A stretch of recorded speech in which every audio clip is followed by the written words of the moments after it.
महिला सम्मान योजना के बाद आज अरविंद केजरीवाल ने संजीवनी योजना को अनाउंस किया है। चुनावों को देखते हुए आम आदमी पार्टी एक के बाद एक वेलफेयर स्कीम्स कहिए या रेवड़ी कहिए उसका अनाउंसमेंट कर रही है। संजीवनी स्कीम क्या है ये समझने के लिए हमारे साथ हैं दिल्ली के स्वास्थ्य मंत्री सौरभ भारद्वाज।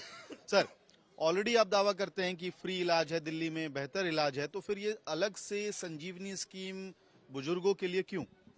देखिए, दिल्ली के तमाम सरकारी अस्पतालों में टेस्ट, दवाइयाँ, सर्जरीज, प्रोसीजर्स, एडमिशन, रहना, ओपीडी, आईपीडी सब मुफ्त है। और मुझे लगता है पूरे हिंदुस्तान में इकलौती ऐसी सरकार है जहां पे सरकारी अस्पताल, डिस्पेंसरी, मोहल्ला क्लिनिक पूरी तरह से मुफ्त है, वरना बाकी जगह इसके पैसे दिए जाते हैं। लोगों के मन में ये भय था कि 60 साल की उम्र के बाद आप रिटायर हो जाते हैं, आपको अगर इलाज कराने प्राइवेट अस्पताल में जाना पड़े तो खर्चा कैसे करें। उसके लिए अरविंद केजरीवाल अपने बुजुर्गों के लिए संजीवनी योजना लाए हैं, जिसमें 60 साल से ऊपर कोई भी बुजुर्ग दिल्ली में हो और उसको प्राइवेट अस्पताल में जाना पड़े तो उसका कैशलेस इलाज जो है प्राइवेट अस्पतालों में किया जाएगा। सारा खर्चा उसका दिल्ली सरकार द्वारा दिया जाएगा, और वो खर्चा कितना भी हो, चाहे 5 लाख हो चाहे 50 लाख हो, खर्चा अरविंद केजरीवाल की दिल्ली की सरकार उठाएगी। आयुष्मान योजना से कैसे इतर है, वो लागू नहीं करना चाह रहे हैं, आप अपना हेल्थ कार्ड लेके आ रहे हैं। देखिए, आयुष्मान भारत योजना एक फ्रॉडुलेंट स्कीम है, कागजों पर है। खुद कैग की रिपोर्ट ने कहा कि इसके अंदर गलत पेमेंट्स की गई, गलत फोन नंबर के आधार पे कार्ड बनाए गए। गुजरात के अंदर 18-18 साल के लोगों की एंजियोप्लास्टी दिखा दी गई कागजों में। जो लोग मर गए उनका आयुष्मान भारत में इलाज कर दिया गया और पेमेंट कर दी गई। और उसके अंदर कुछ इतनी इम्प्रैक्टिकल चीजें हैं जो बड़े सवाल इकट्ठे करती हैं, खड़े करती हैं। आयुष्मान भारत कहता है कि 70 साल से ऊपर को आप फ्री इलाज देंगे, मगर 5 लाख रुपए तक का देंगे। तो आदमी रिटायर तो 60 साल की उम्र में हो जाता है, तो 60 से 70 वालों का केंद्र सरकार क्या करना चाहती है?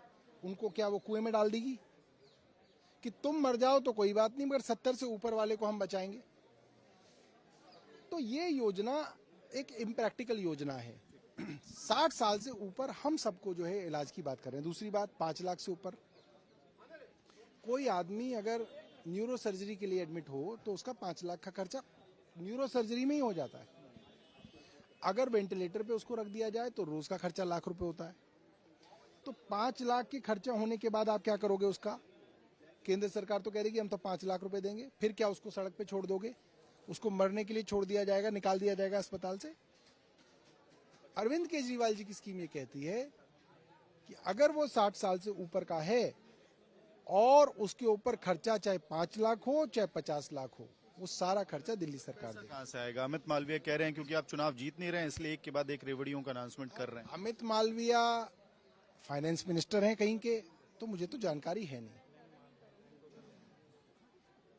जब हमने दिल्ली में 200 यूनिट बिजली फ्री की, तब भी भारतीय जनता पार्टी और कांग्रेस ही कहती थी पैसे कहां से आएगा। हमने 20,000 लीटर पानी फ्री किया, इन्होंने कहा पैसा कहां से आएगा। हमने बुजुर्गों की तीर्थ यात्रा फ्री की, इन्होंने कहा पैसा कहां से आएगा। हमने कहा हम स्कूलों को वर्ल्ड क्लास बनाएंगे, स्विमिंग पूल बनाएंगे, डेस्क बनाएंगे, बिल्डिंग बनाएंगे, ग्रेनाइट लगाएंगे स्कूलों में, इन्होंने कहा पैसा कहां से आएगा। हमने कहा हम अस्पतालों में इलाज, दवाई, टेस्ट सब फ्री करेंगे, इन्होंने कहा पैसा कहां से आएगा। सब चीजें चल रही हैं, पैसा आ रहा है। हमने कहा हम तीर्थ यात्रा देंगे, बुजुर्गों को मुफ्त देंगे, इन्होंने कहा पैसा कहां से आएगा, पैसा आया। हमने महिलाओं की बस यात्रा मुफ्त कर दी, इन्होंने पूछा पैसा कहां से आएगा, पैसा आ रहा है। सारी योजनाएं चल रही हैं। तो पैसे की चिंता इनको क्यों है?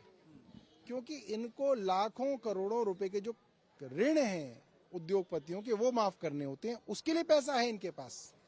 इनका पैसा लेके ललित मोदी भाग जाएं, विजय माल्या भाग जाएं, तो इनके कोई दिक्कत नहीं है, मगर गरीब के ऊपर, आम आदमी के ऊपर पैसा खर्च कर दिया जाए तो हाय पैसा कहां से आएगा।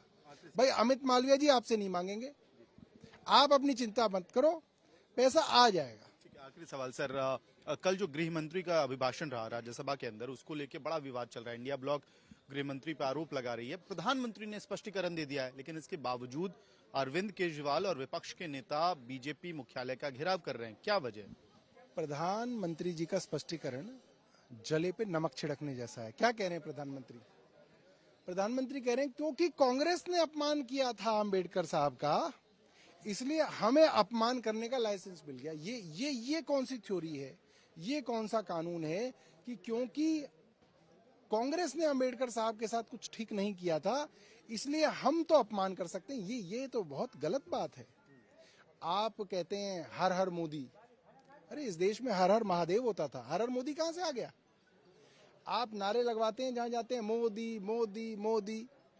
और अगर किसी ने अंबेडकर अंबेडकर अंबेडकर निकाल दिया तो आपको उस पर एतराज है कि अंबेडकर अंबेडकर क्यों किया जा रहा है?